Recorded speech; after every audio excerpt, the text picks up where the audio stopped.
What's up, you guys? This is Loser Person 2006 coming at you with another episode review. This time it's episode 5, season 2 of Oreimo. And just in case before I start this video, I would like to remind everyone who watches, I will spoil some stuff. So if you do not like spoilers, I suggest you get the fuck out, close this video, and go watch something else. Go watch AMVs. Go watch gameplay videos. Go watch something else. Nothing, or go watch the episode, come back, view my shit, and let me know what you guys think of the episode, or if you guys thought the same thing I did. Alright, let's get to it. Episode 5. Alright, so in this episode, I thought it was really funny. It's one of those moments in Oreimo that occasionally happens that it's rare for this to happen, because everybody's pulling for Kirino and Kyosuke to be together, but incest is not best, as we all know. But I don't think the Japanese kind of shares that same thing as we do. But I don't know. But I thought it was a cute episode. It was funny. It was awesome. It had its moments. It had its down moments. It had arguments, of course.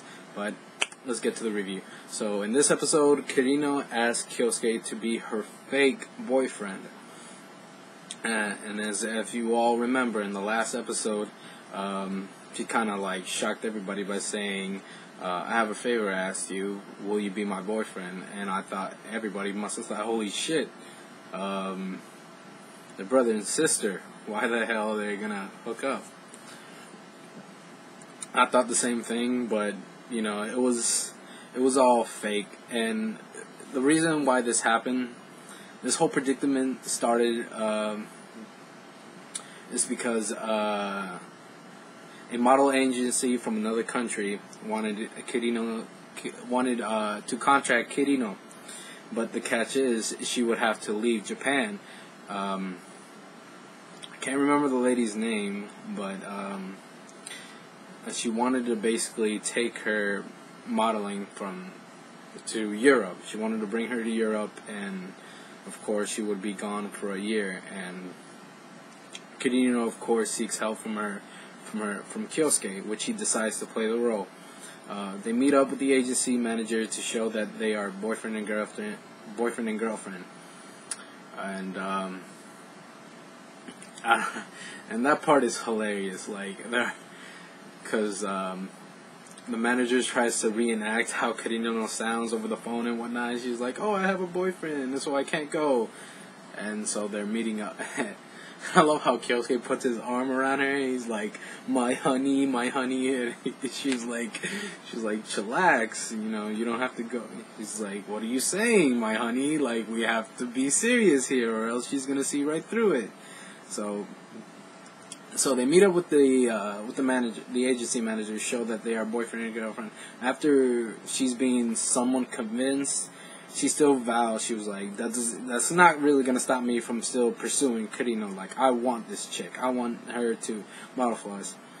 So she invited them to like some kind of fashion show shit, but Kyosuke comes up with like, you know, oh well, too bad, we can't make it because we have a date, you know, that same day.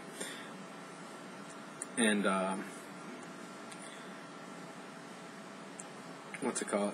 It's kind of funny because they're like, well, since they actually go on a date, so that way they, you know, if the manager ever if they thought they were lying, she'd actually, you know, she thinks she'll tell them and think, you know, hey, she only asked this guy to play her boyfriend. But they actually go on a date, and what I find funny is that when they were walking down together I don't know if you guys remember in the beginning and somewhat after like 6 minutes of the episode has been going on, when they're walking down together and Manami actually passes by, she turns around and you see that smirk, that little laugh, chuckle that Kirino makes. It's just so funny, and she just loves it. And she just grabs Kyosuke, and Kyosuke's like, I think she's misunderstanding what's going on here. And it's just hilarious. I don't know, but they also run into other people like Kuroneko, as well as some of Kirino's friends, and they basically you know, they all get the misinterpretation of they're not really boyfriend and girlfriend, they're just brother and sister, but of course they don't know that. They obviously see they're on a date, so. But after the date, Kirino says she was basically disappointed. Well, she receives a phone call from the manager saying, "Hey, I'm kind of, I'm not gonna pursue you anymore, so I'm done with you." And she was like, "Thank you for your help, but in all, that was the worst date I've ever been in. Can't you show your date a lot better?" And Kyosuke, it leads up to a big argument, and then Kyosuke ending it with, "He'll never play her fake boyfriend again," and that just, I don't know, that just set Kirino pissed. She, just slaps the mess out of him. And before she, exits out the room, she's like, "Well, maybe I'll ask my real boyfriend," and, which leaves Kyosuke, dumbfounded. He's just like, "What? Did I just hear that?" But, after that, Kyosuke tries to dig up information to see if Kirino really does have a boyfriend from asking Kuroneko, and he basically tells Kuroneko why he was on a date with her, because she was like, "Oh, miss, you really are a sister lover," and he's like, "No," explained it everything, and she was like, "Oh, I understand now." But after hearing all that, Kuroneko really doesn't know anything. She doesn't know if she really does have a boyfriend, that of her knowledge, but in her way, Kuroneko says that she'd be kind of happy if she did. But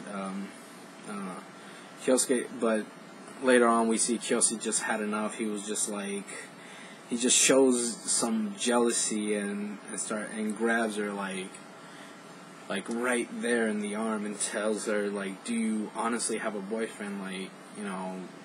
Kind of like a desperate guy asking, the girl he likes, "Honestly, do you really have a boyfriend or whatnot? Because I want to date you or something." But he's asking it for his own sister's sake or whatnot.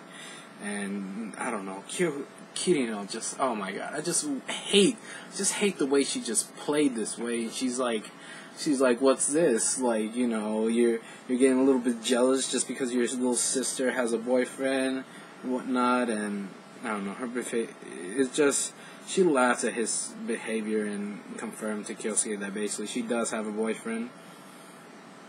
And I don't know, I didn't really like the way she did that to him, to her brother. It was just, I just felt pretty bad for Kyosuke. I mean, your brother helped you out, and then you're gonna act like a total bitch like that. It's just not cool. It's just, but at the end of the episode, the group goes to Summer Comic, which is basically a comic book convention, or a manga convention in their way, or it's a mix between comic book, anime, and stories and manga, where early publishers, they take, their work, their first, kind of like when comic book people that are trying to come up in the world, or manga people that are trying to make it out there, they basically go to conventions and they try to put their stuff out there. So they sell their first rough issue of their copy, and that's what they do. They try to go sell their doshinji, and they're happy because this is something that they poured their hearts into. This is something that they all work together on, and Kuroneko is basically pleased that she sold every copy she made, because she reminds herself that when she tried to do it alone, I think it was when she tried to do the winter comment, she still had 90% of the copies that she still had to sell there. So it was kind of like, wow, you only sold maybe one or two copies, or several copies, but you still had a good major amount. But we see a little bit of sadness as well as jealousy from Kirino, because he's kind of flirting with Saori and Kuroneko. He's kind of being really close to her, and she's like, But it's kind of. But, right before the episode ends, she takes off. She's like, oh, there's something I need to catch up and go do. And it's Star Witch Metaru. It's kind of like a preview thing, or I don't even know what's going on. But, she right there, as the rest of the group starts to slowly catch up to her, a guy who basically calls out to her, basically saying, Kirino, it is you. And Kenina's like, what are you doing here? And, we kind of basically know who it basically is, because right before the episode ends, Kyosuke gets a sad look, as well as she was like, hold on. He was about to introduce himself, but he was like, wait, let me do it, I'll introduce. And Kyosuke kind of knows that it's probably her boyfriend, so we'll find out on the next episode whether this guy is obviously her boyfriend or not. I have a feeling it probably is, but we don't know, and how Kyosuke is going to react to it. So, I hope you guys enjoyed this review. Tell me what you guys thought about the episode in the comments below, as well as there's some extra stuff in the little thing before the comments showing you my Twitter, as well as my Crunchyroll account and all that jazz, as well, and all that. Please try to stream like anime legally as well, whether it be on Crunchyroll, Hulu Plus. So tell me who you guys want Kyosuke to end up with in the end of this whole madness. My name is LoserPerson2006. I stream Oreimo 2 on Crunchyroll. Hope you guys enjoyed this review, and peace. Bye, you guys. Deuces.